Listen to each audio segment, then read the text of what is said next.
නිල් කල්මසාගේ හෘදය ගැන දන්නවද? Heart of a Blue Whale.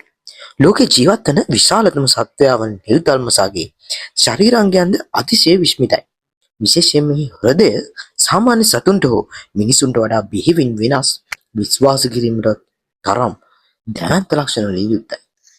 ප්‍රමාණය සහ බර ගත්තම මේ හෘදයේ සයිස් එක මෝටර රථයක් ප්‍රමාණයක් වෙන්න පුළුවන්. ඒ කියන්නේ Volkswagen Beetle රථයක් තරම් විශාලයි. දල බර ගත්තාම කිලෝ 180ක් 200ක් විතර බරයි. රුධිර නාල ගත්තාම ඇවෝටා ඒ කියන්නේ මහධමනිය ධර්මසාගේ හදවතින් පිටවන ප්‍රධාන රුධිර නාලය තමයි මේ ඇවෝට එක කියන්නේ. කතරම් මහත් දෙයක් සාමාන්‍ය මිනිස් දරුවෙකුට ඒ නලය තුලින් බඩගාගෙන යන්න තරම් ඉඩ ප්‍රමාණයක් තියෙනවා. ඒ වගේම හෘද ස්පන්දන වේගය ඉතා අඩුයි. මිනිත්තුකට ස්පන්දන වාර 2ත් 8ත් අතර ප්‍රමාණයක් තමයි ඇති වෙන්නේ. ඒ වගේම ගැඹුරු මුහුදේ කිමිදෙනකොට මේ වාර ස්පන්දන වේගය ගොඩක් අඩු වෙනවා. සාමාන්‍යයෙන් විනාඩියකට වාර 2ක් විතර ආසන්න වශයෙන් ඇසෙනවා.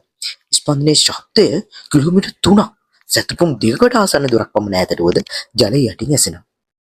ඒ වගේම වරකට පොම්ප කරන රුධිර ප්‍රමාණය හදවතේ එක ගැස්මකින් ලේ ලීටර් 200කට වැඩි ප්‍රමාණයක් පොම්ප කරනවා.